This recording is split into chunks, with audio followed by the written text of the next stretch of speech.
Halo semua, perkenalkan nama saya Gede Pradipadiningrat, SHB MAB, sebagai dosen di jurusan Administrasi Niaga Politeknik Negeri Bali, dan bidang keilmuan saya adalah di bidang bisnis pada fokus manajemen pemasaran.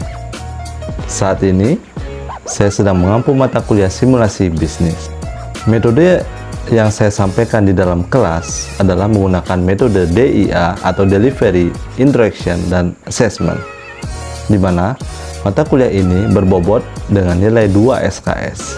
Mata kuliah simulasi bisnis adalah mata kuliah yang membahas tentang konsep bisnis, khususnya pada bidang retail, di mana di dalamnya terdapat kegiatan bisnis retail, adanya formulir yang harus dipahami oleh mahasiswa, adanya flowchart kegiatan, adanya job description di masing-masing bagian pada karyawan, adanya penggunaan aplikasi digital, serta adanya pelaksanaan simulasi bisnis. Kemampuan yang diharapkan mahasiswa pada mata kuliah simulasi bisnis adalah yang pertama, mahasiswa mampu memahami konsep teoritis administrasi dan juga kesekretariatan secara umum dan melaksanakan fungsi administrasi perkantoran. Yang kedua, mahasiswa mampu memahami konsep teoritis secara umum, metode, dan perangkat untuk melaksanakan fungsi administrasi di dalam organisasi bisnis. Yang ketiga, mahasiswa mampu memahami konsep teoritis secara umum tentang metode penyelesaian masalah administrasi, pelayanan prima, teknologi informasi yang sesuai untuk menyelesaikan masalah bisnis. Dan yang terakhir adalah mahasiswa mampu menguasai pengetahuan tentang perkembangan teknologi terbaru dan juga yang terkini. Di sini terdapat topik-topik mata kuliah yang ada dalam mata kuliah simulasi bisnis. Yang pertama, pemahaman bisnis bidang retail dan hubungannya. Yang kedua, menjelaskan tugas masing-masing kelompok dan job description. Yang ketiga, memahami surat lamaran pekerjaan. Yang keempat, memahami berbagai formulir sesuai kebutuhan masing-masing bagian. Lalu, menerapkan aplikasi digital dalam persiapan praktikum khususnya pada pencatatan bisnis. Dan yang terakhir adalah praktik dan instruksi kegiatan praktikum. Sistem pembelajaran perkuliahan pada mata kuliah simulasi bisnis terdapat adanya pandemi COVID-19, di mana tahun 2020 pertemuan dilakukan secara daring. Lalu di 2021 pertemuan diadakan secara hybrid. Pada tahun 2021, pertemuan diadakan secara hybrid, dan pada tahun ini, di tahun 2022, pertemuan sudah dilakukan secara luring. Metode pembelajaran yang ada dalam mata kuliah simulasi bisnis adalah dengan melakukan case base, presentasi dan diskusi, dan juga self-assessment. Dalam interaksi mahasiswa, di mana saya di kelas melakukan dengan Google Meet, dengan quizzes, WhatsApp group, dan juga melalui QR code, dan juga menggunakan case-based project dengan menggunakan e-learning PNB. Sistem penilaian yang dilakukan pada mata kuliah simulasi bisnis, yang pertama, absensi atau keaktifan di kelas dengan poin 40%. Yang kedua, tugas-tugas dengan poin 40%. Yang ketiga adalah tes tengah semester dengan nilai 10%, dan yang terakhir adalah tes akhir semester dengan nilai 10%. Dalam mata kuliah simulasi bisnis ini, saya juga mengembangkan bahan ajar, yang dimana bahan ajar ini sudah dilakukan. Dalam mata kuliah simulasi bisnis ini telah dilakukan pengembangan bahan ajar yang mengikuti perkembangan digital dan juga kondisi teknologi yang maju pada saat ini, di mana pada tahun 2021 saya membuat bahan ajar dengan nama mata kuliah simulasi bisnis dengan aplikasi digital yang sudah dikeluarkan pada tahun 2021 dan sudah diterapkan di dalam kelas. Dan di tahun ini, di tahun 2022, saya mengembangkan bahan ajar simulasi bisnis, di mana bahan ajar ini diperkenalkan bukan hanya di dalam kelas saja, melainkan pada UMKM, salah satunya adalah UKM penyandang disabilitas. Nah, sehingga bahan ajar ini dibagikan atau dibuat dalam bentuk e-modul yang berisikan QR code yang QR Code ini berisikan pemanduan dengan bahasa isyarat kepada para UMKM agar mampu memberikan atau membuat pencatatan bisnis secara baik dan benar. Selanjutnya, mari kita tonton video pembelajaran yang dibuat oleh saya di dalam kelas ketika pembelajaran luring di mata kuliah simulasi bisnis, di mana pada video pembelajaran kali ini adalah pertemuan kedua yang membahas tentang manajemen organisasi, lalu formulir, dan penggunaan aplikasi digital sebelum mereka melakukan praktik pada pertemuan berikutnya. Untuk itu, mari kita simak video pembelajaran hari ini. Halo semuanya. Halo. Ya, apa kabar? Baik. Hai. Halo. Halo. Hai. Oke. Sebelumnya selamat siang semuanya. Selamat siang. Oke, terima kasih sudah datang di kelas ini ya. Saya ucapkan dulu pertama Om Swastiastu. Om Swastiastu. Assalamualaikum warahmatullahi wabarakatuh. Shalom namo buddhaya. Salam sejahtera bagi kita semua. Kita sekarang di pertemuan kedua. Jadi adik-adik, sekarang adalah bagian dari mengenalkan beberapa perusahaan. Ada juga formulir dan dokumen, dan juga terakhir adalah aplikasi digital yang bisa kalian gunakan. Kita cek dulu. Semuanya hadir adik-adik? Oke, masuk ke dalam penjelasan dan pengelompokan serta instrumen kerja pada pertemuan hari ini adik-adik ya. Tapi sebelum itu saya jelaskan dulu adik-adik bahwa dalam pertemuan pada siang hari ini adik-adik akan pada CPMK pada pertemuan hari ini adalah kalian mampu mengidentifikasikan, menjelaskan bagaimana tugas masing-masing bagian dalam perusahaan. Ini kan kalian dalam perusahaan nih, harus tahu saya ini harus ngapain ya, saya ini harus bagaimana ya. Jadi kalian harus mengetahui itu. Serta ada form-form yang digunakan. Biasanya dalam perusahaan itu kalian menggunakan form apa sih, gunanya apa sih, kalian harus paham itu. Serta yang terakhir adalah ini aplikasi digital pendukungnya. Apalagi sekarang dalam masa industrial 4.0 kalian harus paham apa sih yang digunakan dalam perusahaan yang aplikasi terbaru yang bisa mendukung kinerja kalian sebagai perusahaan dalam pekerja dalam perusahaan tersebut. Lalu nextnya, di masing-masing indikator nanti kalian harus mampu menjelaskan tugas dan masing-masing kelompok dan job description-nya. Oke, kedua, mampu memahami surat lamaran pekerjaan, lalu berbagai form pekerjaan sesuai dengan kebutuhannya. Dan terakhir adalah mampu memahami dan menggunakan aplikasi digital yang bisa digunakan dalam keseharian kalian, terutama dalam perusahaan. Ya. Nah, di pertemuan kedua pada hari ini, ya, jadi kita akan mempelajari adik-adik pertama ada manajemen perusahaan, ada dokumen bisnis, dan juga ada yang namanya aplikasi digital Siapik. Ya, jadi adik-adik nanti sambil jalan perkuliahan ini kalian sambil mendownload yang namanya aplikasi digital Siapik yang dibuat oleh Bank Indonesia. Ini akan kita gunakan nanti selama praktikal nantinya ya.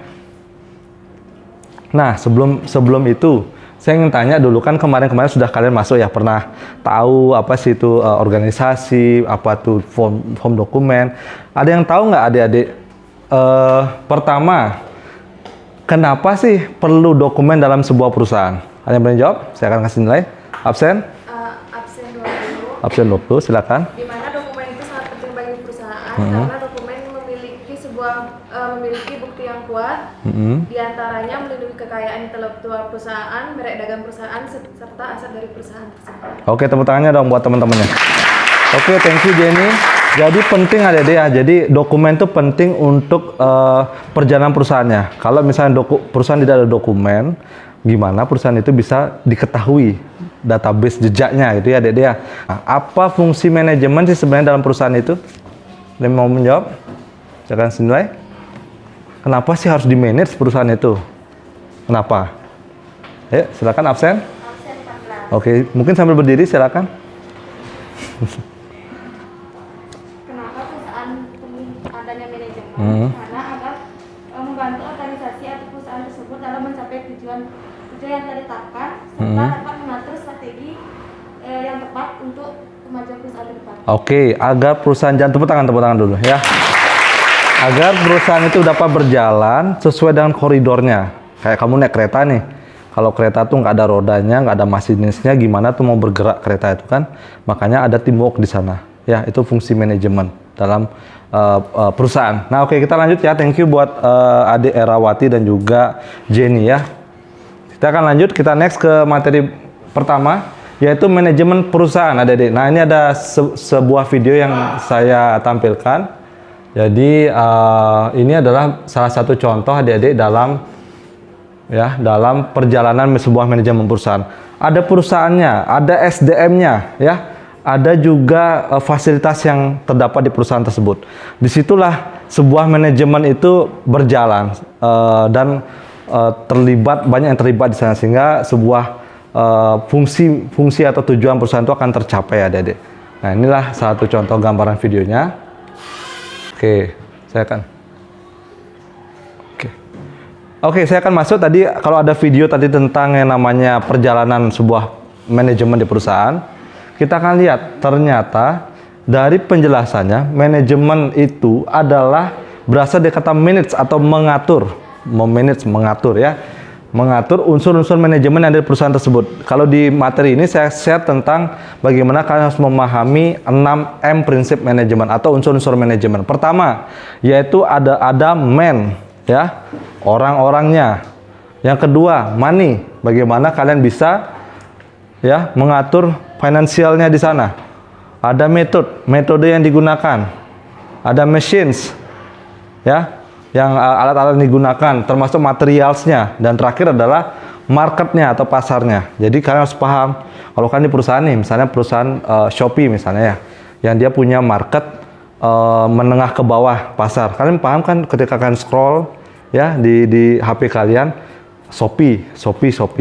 Karena memang target pasarnya sudah ditargetkan. Jadi kalau kalian dalam perusahaan, kalian harus memahami dulu darahnya isi dari perusahaan itu ya. Sehingga apa? Sehingga SDM yang digunakan itu bisa secara optimal.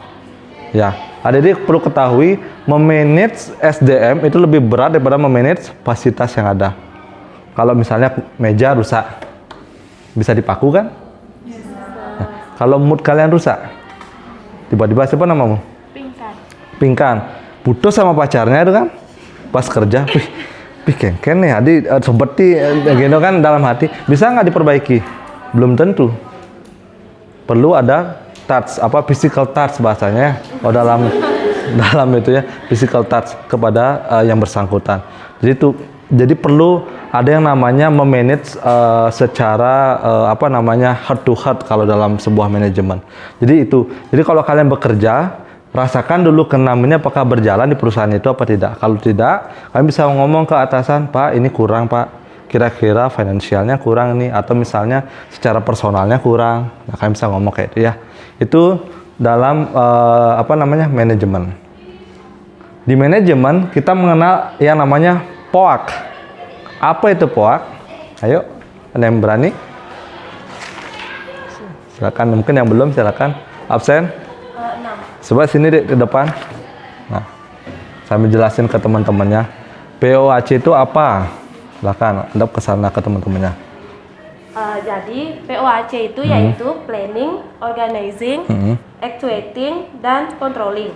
Jadi yang pertama planning yaitu susunan langkah-langkah secara sistematik dan teratur untuk mencapai tujuan perusahaan.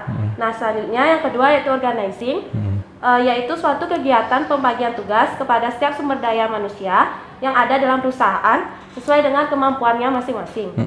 Selanjutnya yang ketiga yaitu actuating.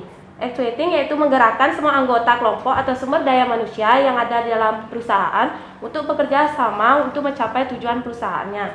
Dan yang terakhir yaitu controlling, yaitu mengendalikan pelaksanaan berbagai kegiatan yang dilakukan. Namun juga melakukan koreksi-koreksi apabila aktivitas yang dilakukan tidak sesuai dengan peraturan yang telah ditetapkan. Oke, tepuk tangannya buat Santina. Oke, Santina. Jadi POAC, tunggu sebentar ya. Jadi POAC itu ya ibarat kalau Santina ini lagi masuk ke kelas, ya. Kamu kan merencanakan lu berangkat naik apa? Berangkat dulu naik apa? Setelah naik apa tuh ketika di jalan itu dia mengorganize. Aku harus sen kanan belok kiri nggak? Ya kan? Aku mau mampir makan apa ya? Nah, itu organize. Actuating. Actuating itu apa? Misalnya, oh saya nih harus ke kampus, jalannya loh ke sini, tegas dan dikontrol. Setelah masuk sini, ngabari dia pacarnya. Sayang, aku lagi kuliah nih, kayak itu kan. Dikontrol sama pacarnya. Nah, itu proses POAK manajemen. Ya, thank you ya, Cak. Santina. Oke ya, thank you Santina. Jadi itu proses POAC ada dia. Jadi kalau dalam manajemen kalian menjadi seorang manajer nanti, ingat planning, organizing, acting dan controlling. Pertama apa? Planning, controlling. Paham ya? Nah, itu dasar dari manajemen. Oke, sampai di sini ada yang mau ditanyakan? Silakan. Dari proses manajemen. Silakan, ada yang mau tanyakan? Ya, silakan. Absen? Absen 16. Silakan, Some. Ya. Jadi ini kan dia kan ada 4, ada planning, organizing, activating, dan controlling. Kalau misalkan salah satunya nggak ada, Oke, kalau misalnya salah satu nggak ada, misalnya contohnya? ada planning aja, ada organizing aja, ada controlling, activatingnya dia nggak ada. Oke, contoh misalnya activity nggak ada ya. Contoh deh kayak kamu nih, si Some. Besok kita jalan yuk. Berarti ada planning.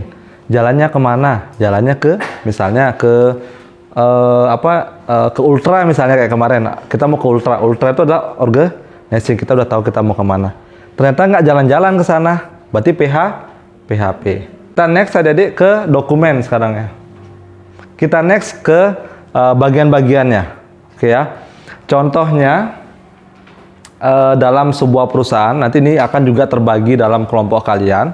Jadi kalian harus mengenal ada yang namanya top management hingga bottom management.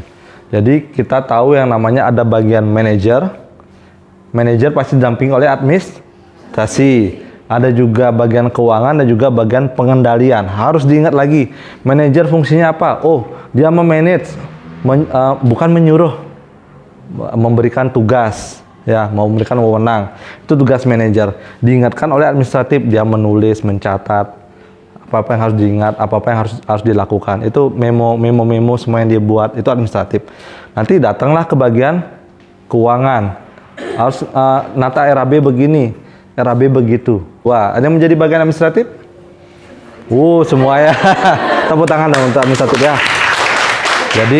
Jadi bukan jelek, jadi berarti kalian punya impian, saya mau naik itu pelan-pelan aja Pak. Administratif dulu, supervisor dulu, baru manajer, boleh, nggak apa-apa ya. Jadi ada yang berani manajer, bagus lagi. Jadi berarti kamu sudah mulai bermimpi, udah mulai starting dari sekarang jadi manajer.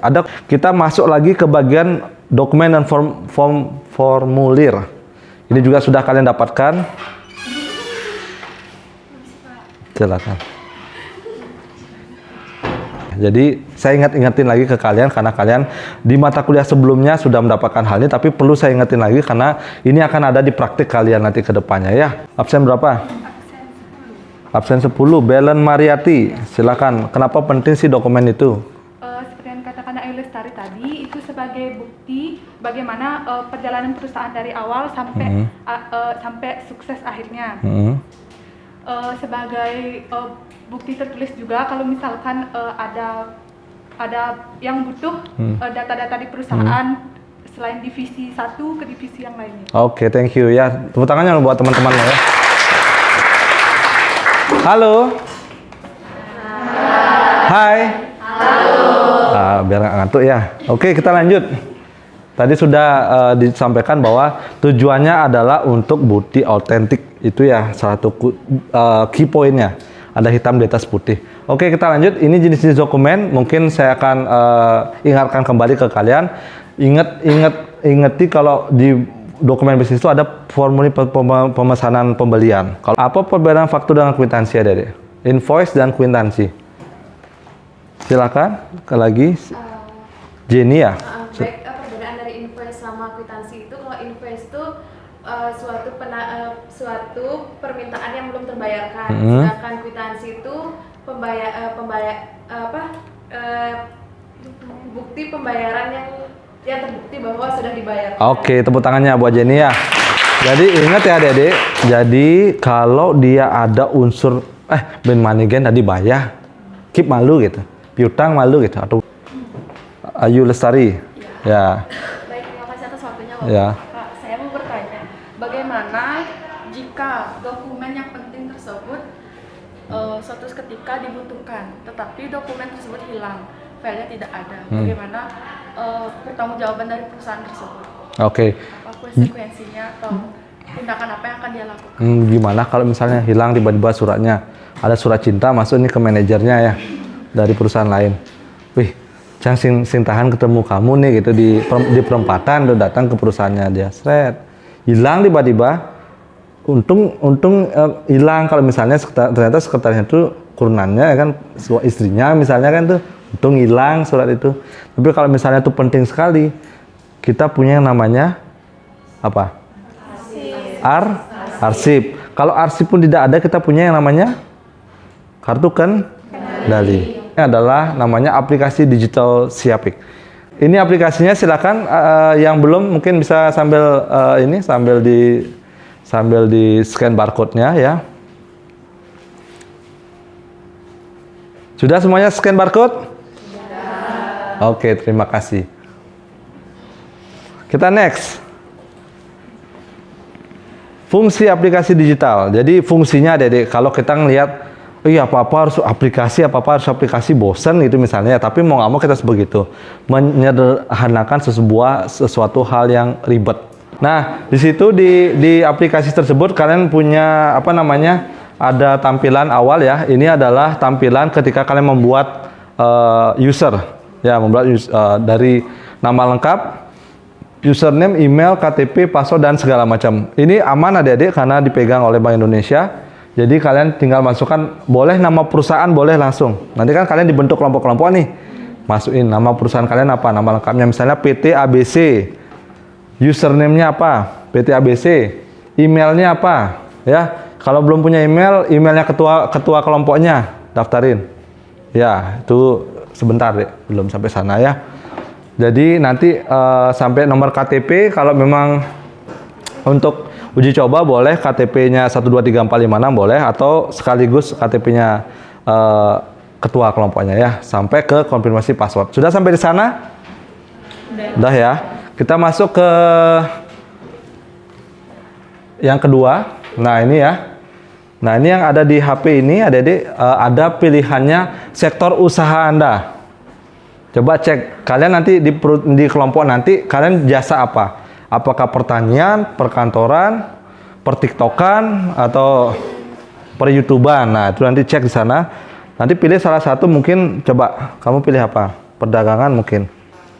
Silakan di next, oke ya. Itu langkah satunya sudah? Sudah. Sekarang lanjut ke langkah kedua. Di situ ada logo, ada nama badan usaha, dan sampai ke bawah, sampai ke pemiliknya siapa. Kalian lengkapi, mungkin sekarang boleh sambil lengkapi. Nama badan usahanya apa? PT ABC, alamatnya di jalan mana? Goagong Jimbaran. Nomor teleponnya, pemiliknya siapa? Coba diisi sambil diisi. Jadi nanti sampai nomor KTP, kalau memang untuk uji coba boleh KTP-nya 123456 boleh, atau sekaligus KTP-nya ketua kelompoknya ya. Terserah mau diisi namanya siapa, sesuaikan nanti.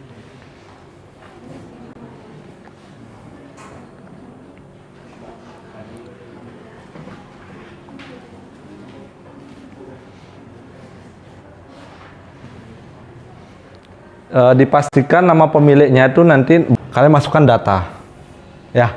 Data itu menginput mulai dari neraca kalian punya aset apa, terus punya saldo berapa, itu semuanya di data. Selanjutnya ada laporan ini ada laba rugi, neraca dan segala macam, dan lain-lain, hingga kalian bisa tadi, Pak boleh nggak saya ganti nama usahanya? Boleh, sini. Oke, sip, kita akan lanjut adik-adik. Kita akan mulai untuk tutorial praktik. Silakan di scan barcode-nya adik-adik. Ya, ini. Halo. Hai. Halo. Oke, kita lanjut. Tadi kita sudah melakukan yang namanya edukasi. Apa itu tadi? Pertama, manajemen perusahaan. Kedua, dokumen. Kedua, aplikasi. Sekarang kita akan quiz. Ya. Saya akan tes kemampuan kalian. Tadi kan sudah mendengar tuh, sudah bertanya, dan kalian sudah mencatat pastinya ya. Silakan scan barcode ini. kita akan memulai untuk evaluasi pembelajaran pada hari ini. Silakan di-scan. Dari evaluasi tadi, silakan kalian join myquizzes.com. Kita mulai ya. Siap? 3, 2, 1. Ayo. Wah, Nilo Komang. Ini Nilo Komang. Oh, kamu tangan Mas Sri. Ketiga, ada Putri Ayuning. Putri Ayuning mana? Oke, tepuk tangan Putri. Ada Anggreni. Oke, tepuk tangan. Dan Belen. Oke, tepuk tangannya. Oke, itu ya tadi 5 besar kita dievaluasi pada perkuliahan pada hari ini. Oke, thank you Adelia untuk hari ini. Jadi kita akan ketemu lagi di pertemuan berikutnya. Kurang lebihnya saya mohon maaf. Saya tutup dengan Parmasati. Wassalamualaikum warahmatullahi wabarakatuh. Demikian video pembelajaran yang saya buat. Tetap semangat dan salam vokasi.